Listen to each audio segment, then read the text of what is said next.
जय हिंद देशवासियों, आप सभी लोगों का अपने YouTube चैनल में हार्दिक स्वागत और हार्दिक अभिनंदन करता हूं। आज मैं आपको ब्रह्मांड की उत्पत्ति कैसे हुई वो उस पर मैं चर्चा करना चाहता हूं। मैं स्टार्ट कर रहा हूं। देखिए, जब आप बचपन में रहे होगे तो आपने एक सुना होगा twinkle twinkle little star. Poem तो सभी लोगों ने सुनी है ये। तो बचपन से ही मतलब तारों भरी रातों में हमेशा आकर्षित रहें, अट्रैक्ट रहें। आपने भी इन तारों के बारे में सोचा तो ज़रूर होगा। आपके मन में भी इनफाइनाइट क्वेश्चंस आए होंगे, क्योंकि बच्चों का दिमाग बिल्कुल चंचल होता है। आपके दिमाग में भी आया होगा कि आकाश में कितने तारे हैं, तारे कैसे बने, क्या हम आकाश के अंत तक जा सकते हैं, क्या पृथ्वी के अंत तक जा सकते हैं। ये सब चीज़ें आपके मन में भी आई होंगी बचपन में। तो इन सब चीज़ों का मैं आपको बताने जा रहा हूँ। जैसे ये तारे टिमटिमाते, छोटे तारे कैसे बने, इसके साथ आपकी पृथ्वी की उत्पत्ति कैसे हुई, ये सब चीज़ों को हम आपको समझाएंगे। जो आपकी जो ब्रह्मांड की उत्पत्ति हुई है, बैंग थ्योरी आई, जिससे इन्होंने पूरा ये कॉन्सेप्ट समझाया। इस पे क्या क्या एविडेंस आए, फिर फ्यूचर में क्या होगा, इन सब चीज़ों विषयों पर हम चर्चा करेंगे। देखिए, फर्स्ट टेस्ट में क्या हुआ था। आपका जो वे सभी पदार्थ जिनसे ब्रह्मांड बना है वो छोटे गोलक एकाकी परमाणु के रूप में थे, जो एक ही स्थान पर स्थित थे। जैसे कि देख रहे हैं एकाकी परमाणु, समझिए इसको छोटे गोलक का, ठीक है, एक ही स्थान पर। इसका आयतन सूक्ष्म था, इसका तापमान इनफाइनाइट था, इसका घनत्व भी इनफाइनाइट था। आप इस बात से समझ सकते हैं, ठीक। फिर क्या हुआ इन सब चीज़ की प्रोसेस के बाद कि ये सिकुड़ता चला गया, ठीक। जब ये आपका सिकुड़ा तब इसमें एक विस्फोट हुआ, जिसको बोलते हैं बिग बैंग। बिग बैंग से ही समझ सकते हैं, बैंग का मतलब विस्फोट होता है, ठीक है, ब्लास्ट हुआ। फिर क्या हुआ, आपका प्रारंभ अवस्था में क्या होता है, जितने भी संपूर्ण द्रव्यमान होता है आपके एक पॉइंट पर ही केंद्रित था। फिर इस बिंदु को हम क्या बोलते हैं, सिंगुलैरिटी। क्या बोलते हैं, सिंगुलैरिटी। फिर टकराव से क्या हुआ, इसमें ऊर्जा निकली, काफ़ी एनर्जी निकली।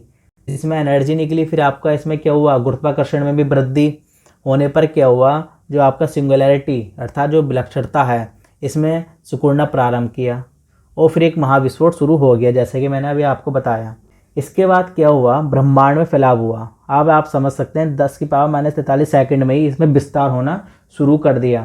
फिर इसमें माइक्रो सेकंड के अंदर ही आपका क्या हुआ, आपके इलेक्ट्रॉन बन गए, प्रोटॉन बन गए, न्यूट्रॉन बन गए, न्यूट्रिनोट्स बन गए। इस पर साइंटिस्ट खोज कर रहे हैं, इतनी पावरफुल है ये एनर्जी, न्यूट्रिनोट्स, राइट।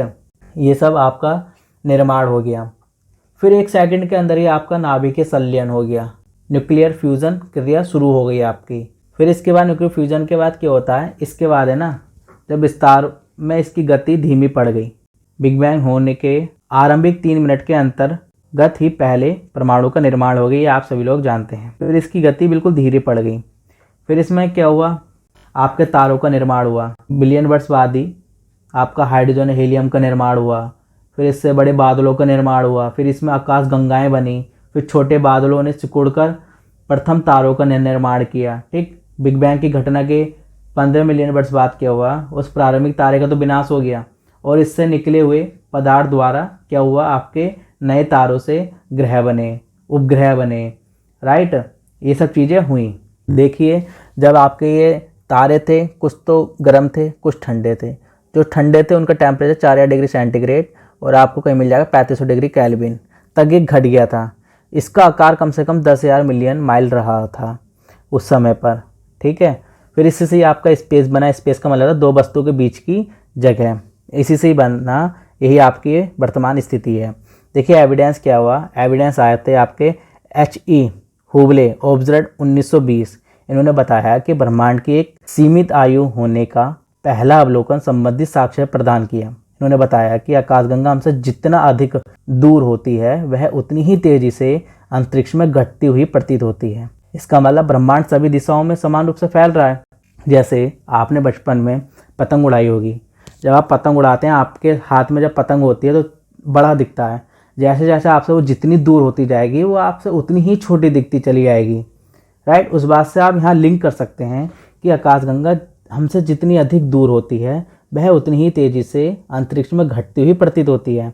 इसका मतलब ब्रह्मांड सभी दिशाओं में समान रूप से फैल रहा है, मतलब हमारा ब्रह्मांड फैल रहा है। फिर हमारे आए थे जॉर्ज ब्लेटरी 1966। इन्होंने आपकी बिग बैंग की थ्योरी को बताया।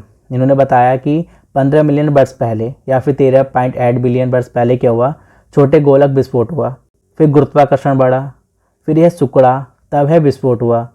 फिर बिग बैंग के बाद क्या हुआ, इस पदार्थ का ब्रह्मांड में फैलाव हुआ 10⁻⁻43 सेकंड में ही, राइट। फिर इलेक्ट्रॉन, प्रोटॉन, न्यूट्रॉन, फिर न्यूट्रिनोस आपके बने, फिर टेम्परेचर डाउन हुआ कितना, 4 डिग्री सेंटीग्रेड। ये आपका कौन सी स्टेज में हुआ, आपके 5th स्टेज में ये आपका हो गया था, जिसमें इलेक्ट्रॉन, प्रोटॉन आपके क्या कर रहे थे, ठंडे होने का इंतजार कर रहे थे। फिर उन्होंने क्रिया करी, फिर एटम बना, फिर आपका एटम बनने के बाद हाइड्रोजन, हीलियम बने, फिर तारे बने, फिर तारों का झुंड बना, जिससे आपकी क्या बनी, गैलेक्सी बनी। 12 बिलियन वर्ष पहले बिग बैंग के आपकी गैलेक्सी बन गई। फिर क्या हुआ, फिर तारों से आपके ग्रह बने, फिर आपके उपग्रह बने, इन सब चीज़ से मतलब आपका पूरा सोलर सिस्टम बन गया। बिग बैंग के 10.5 अरब बाद आपका सोलर सिस्टम बन गया। आप गैलेक्सी कैसे बनी, क्योंकि तारों का सुपरनोवा हुआ, उस वजह से आपकी गैलेक्सी बनी, राइट। फिर आपका गैलेक्सी बनने के बाद सोलर सिस्टम भी बन गया, आपका अर्थ भी बन गया, फिर कॉन्टिनेंट बना, फिर भारत बना, फिर हम लोग आए, ठीक है। हम इतने पूरे ब्रह्मांड को आज का मानव इस चीज़ पर विकसित कर रहा है, अब आप सोच सकते हैं, ठीक। फिर आपका आए थे रॉबर्ट वैगनर 1967 में, इन्होंने बताया कि जो बिग बैंग थ्योरी है इन्होंने सही बताया, बिल्कुल ऐसे ही हो रहा है। फिर आप क्या होती है स्टेडी स्टेट 1950s थ्योरी आई आपकी, जिसमें आपके थे हरमन बॉन्डी, थॉमस गोल्ड और फ्रंट हॉयल द्वारा इन्होंने बताया कि ब्रह्मांड हर जगह एक समान नहीं है। ब्रह्मांड के विस्तार के साथ साथ द्रव्यमान और ऊर्जा भी समान नहीं है, और इसका औसत घनत्व हर समय समान रखने के लिए लगातार नए पदार्थ का निर्माण किया जा रहा है। इसलिए इसको क्या बोलते हैं, स्थिर अवस्था का सतत सर्जन सिद्धांत भी कहा जाता है। स्टेडी स्टेट 1950 ये आपकी थ्योरी थी। फिर एक विचार आता है, देखिए फ्यूचर में क्या होगा, या तो ये अपने स्थान पर वापस आएगा, बिग क्रंच। बिग क्रंच का मतलब बड़ी कमी। देखिए हमारा ब्रह्मांड तो फैल रहा है, ब्रह्मांड जब फैल रहा है उसे कोई ना कोई तो एनर्जी उसको फैला रही होगी, पूरा मैटर एक पॉइंट पर आएगा। इन्होंने इसमें बताया, क्योंकि क्रिया का प्रतिक्रिया होता है, आप एक गुब्बारे को फैला रहे हो, आप एनर्जी लगा रहे हो, कोई ना कोई तो फैला रहा है, राइट। ज़्यादा फैला दोगे तो फट जाएगा, जब आप सांस छोड़ दोगे तो अपने स्थान पर वापस आएगी ना, क्रिया का प्रतिक्रिया जो स्थान पर रहा है वो वहीं आएगा। तभी तो बोलते हैं कि भैया डाउन टू अर्थ रहो, आपको ईश्वर ने सब कुछ दे दिया, इसका मतलब ये नहीं कि आप अपने आप को ही भूल जाओ, अपने परिवार को भूल जाओ, हम हवाबाजी में आ जाते हैं, वो बिल्कुल गलत रहता है। आप समान हो, समान रहिए, ठीक है। या फिर दूसरा ये कॉन्सेप्ट आता है कि जो हमारा ब्रह्मांड फैलता चला जाएगा, वो इतनी दूर तक जाएगा कि ब्रह्मांड में काले मैटर काफ़ी हैं। काले मैटर जैसे हमारी एक गैलेक्सी है, ठीक है, मंदाकिनी, राइट, तो उसमें एक आपका ब्लैक होल है। देखिए हमारा जो पृथ्वी है सूर्य के चक्कर लगा रहा है, चंद्रमा हमारा पृथ्वी के भी चक्कर लगा रहा है, पृथ्वी के चक्कर लगाते लगाते वो सूर्य के भी चक्कर लगा देता है, ठीक है। हमारे सारे ग्रह सूर्य की परिक्रमा कर रहे हैं, तो सूर्य भी किसी की परिक्रमा कर रहा होगा ना, तो वो ब्लैक होल की परिक्रमा कर रहा है, ठीक है।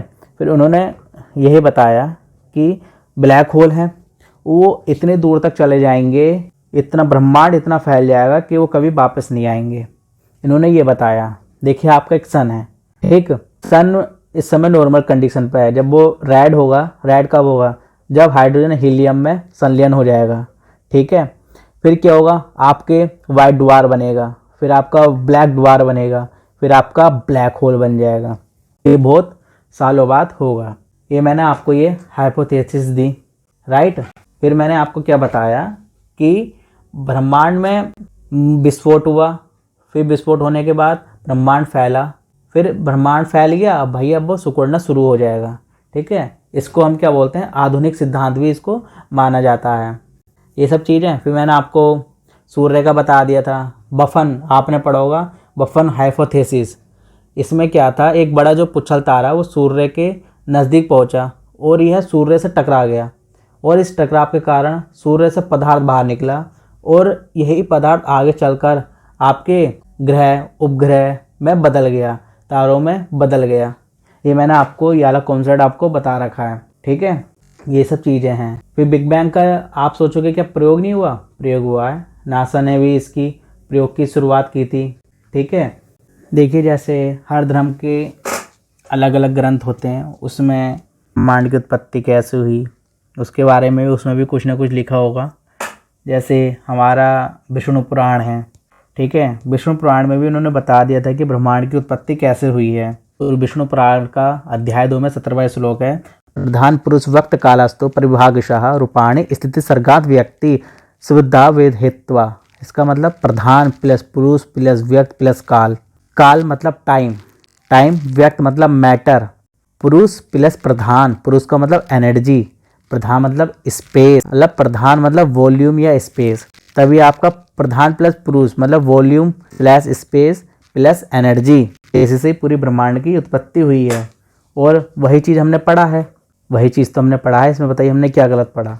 वो सब चीज़ है, वो है हमारी साइंटिफिक क्या कहती है, वो सब चीज़ है। वो बात अलग है कि हमारे आधुनिक भारत के जो लोग हैं काफ़ी बदल गए हैं, वो सब चीज़ों को नहीं मानते हों, लेकिन हर व्यक्ति को अपने धर्म से ज़रूर जुड़ना चाहिए, चाहे वो कोई सा भी धर्म का हो। उसे अपने धर्म के जो लिखी हुई बात है वो गलत नहीं है, वो सब सही है, ठीक है। बस ये है, उसको अपने अपने भाषाओं में उसको लिखा जाता है, राइट। यदि वीडियो अच्छी लगी तो लाइक करना, सब्सक्राइब करना, शेयर करना। जय हिंद, जय भारत।